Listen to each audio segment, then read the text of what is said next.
जय माता दी। कैसे हैं आप सब? आप सबका स्वागत है मेरे इस यूट्यूब चैनल पर। आज का जो टॉपिक है वो ये है कि आध्यात्मिक मार्ग में आगे बढ़ने के लिए गुरु क्यों बनाए जाते हैं, गुरु बनाना क्या आवश्यक है, क्या बिना गुरु के परमात्मा की प्राप्ति या शक्तियों की प्राप्ति हो सकती है। तो इन्हीं सब सवालों का जवाब आज हम पाएंगे। तो जल्दी से मेरे चैनल को सब्सक्राइब कीजिए, बेल आइकन दबाइए ताकि मेरे द्वारा अपलोड की गई हर वीडियो की नोटिफिकेशन आपको मिल सके। तो चलिए बढ़ते हैं वीडियो में आगे। आज के समय में बहुत से गुरु हैं, है ना। एक गुरु के पास लाखों करोड़ों की तादाद में शिष्य हैं और शिष्य के पास भी बहुत से गुरु होते हैं कि कभी किसी को गुरु बना लेते हैं, फिर उनका त्याग करके कभी किसी को गुरु बना लेते हैं, फिर उनका त्याग करते हैं, फिर किसी और को गुरु बना लेते हैं। इस प्रकार से आज के समय में जो लोग हैं वो भटक जाते हैं और गुरुओं को बदलते रहते हैं कपड़ों की तरह। जिस प्रकार से कपड़े बदले जाते हैं उसी प्रकार से गुरु बदले जाते हैं आज के समय में। वो अलग बात है कि आप अलग अलग शिक्षाएं प्राप्त कर रहे हैं और आपके अलग अलग गुरु हैं। जैसे आप आध्यात्मिक मार्ग में आगे बढ़ना चाहते हैं तो आप साधना ही करना चाहते हैं तो आपने गुरु बनाया, लेकिन आप ये भी चाहते हैं कि आपको वेदों पुराणों का ज्ञान हो तो आपने एक अलग से गुरु बना लिए जो आपको वेदों पुराणों का ज्ञान दे रहे हैं, आपको वेद पुराण अध्ययन करवा रहे हैं। आप ये भी चाहते हैं कि आपको योगा का आपको पूरा ज्ञान हो तो आप ऐसे किसी गुरु के सानिध्य में चले जाते हैं जो आपको योगा का भी पूरा ज्ञान देते हैं। तो आप ये चाहते हैं कि आपको ज्योतिष विद्या है तो आप अलग से एक और गुरु बना लेते हैं जो आपको ज्योतिष सिखा रहे हैं। तो ये एक अलग बात है कि आपने अलग अलग विद्याओं के लिए अलग अलग गुरुओं को धारण किया, क्योंकि आज के समय में एक ही गुरु से हर एक विद्या प्राप्त करना तो मुश्किल है ना। तो इसलिए अलग अलग गुरु बनाने की आवश्यकता हो जाती है। परंतु अगर आप एक ही गुण प्राप्त करना चाहते हैं, आप एक ही विद्या अर्जित करना चाहते हैं और उसी विद्या को अर्जित करने के लिए आपने 10, 15, 20 गुरु बदल दिए लेकिन आपको विद्या हासिल नहीं हुई, आपको कोई साधना सिद्धि प्राप्त नहीं हुई, होगी भी नहीं।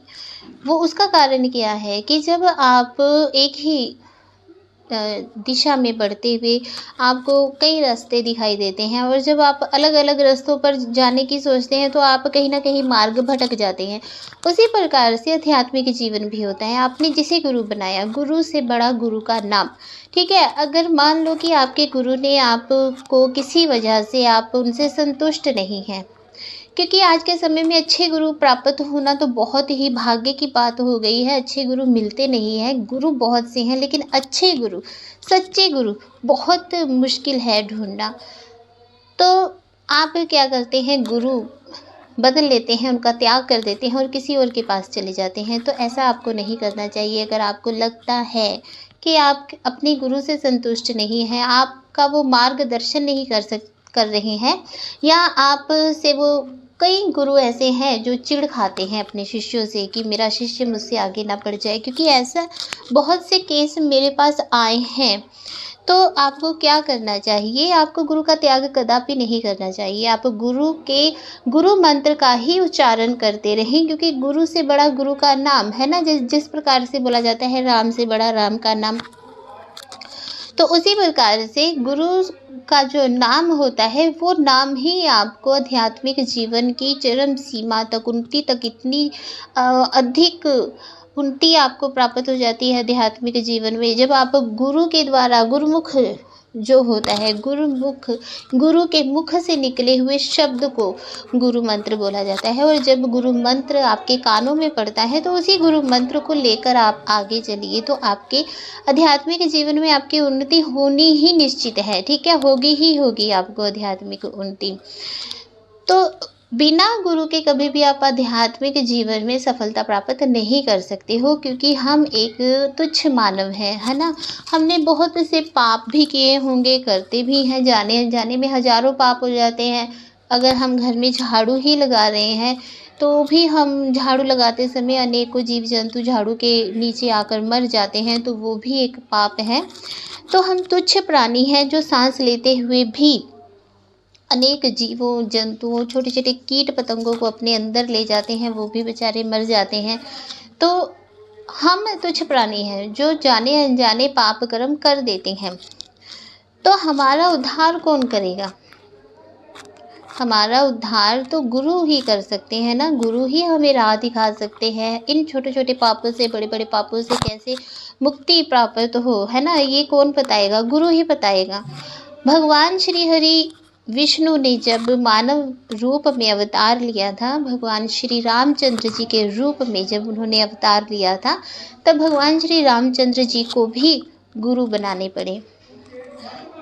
फिर जब उन्होंने श्री कृष्ण जी के रूप में जन्म लिया, तब भी उन्हें गुरु बनाने पड़े, गुरुकुल में रहना पड़ा, है ना। तो इस प्रकार से जब देवी देवता हमारे पृथ्वी पर अवतार लेते हैं, तो देवी देवता भी गुरु शिष्य परंपरा से जुड़ते हैं। अगर वो देवी देवता होकर भी गुरु शिष्य परंपरा से जुड़ते हैं, तो हम तुच्छ मानव, हम बिना गुरु भक्ति किए ही कैसे परमात्मा को प्राप्त कर सकते हैं? कदापि नहीं कर सकते।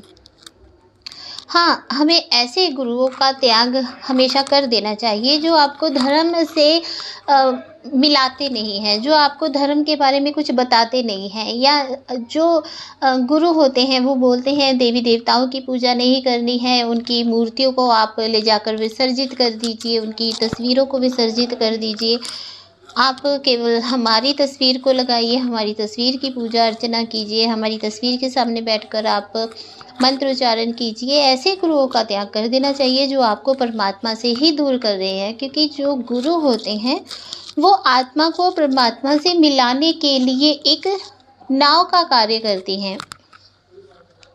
अगर हम उस नाव को ही अपनी मंजिल समझ ले, किनारा समझ ले, और हम उस नाव को ही पूजते रहेंगे, तो हमें किनारा थोड़ी ना मिल जाना है। किनारा अगर हमें चाहिए तो हमें गुरु के मार्गदर्शन पर चलकर ही किनारा मिल सकता है। लेकिन हम किश्ती को किनारा मानकर बैठ नहीं सकते हैं कि ये किश्ती ही किनारा है, बस यहीं पर बैठ जाओ, तो आप कभी भी पार नहीं लग सकते हो। इसलिए अगर आप ऐसे गुरु के सानिध्य में चले गए हैं जो आपको परमात्मा से दूर कर रहे हैं, जो ये कहते हैं कि आपको देवी देवताओं की पूजा नहीं करनी चाहिए, तो आपको अपनी सोच विचार के अनुसार ऐसे गुरुओं का त्याग करना चाहिए। आपको परमात्मा से जोड़ने वाले गुरुओं की संगत करनी चाहिए। ऐसे गुरुओं की संगत करनी चाहिए जो आपको वेदों पुराणों के साथ जोड़े, है ना। जो गुरु आपको परमात्मा से मिलाने का प्रयास करते हैं वही असल में गुरु होते हैं।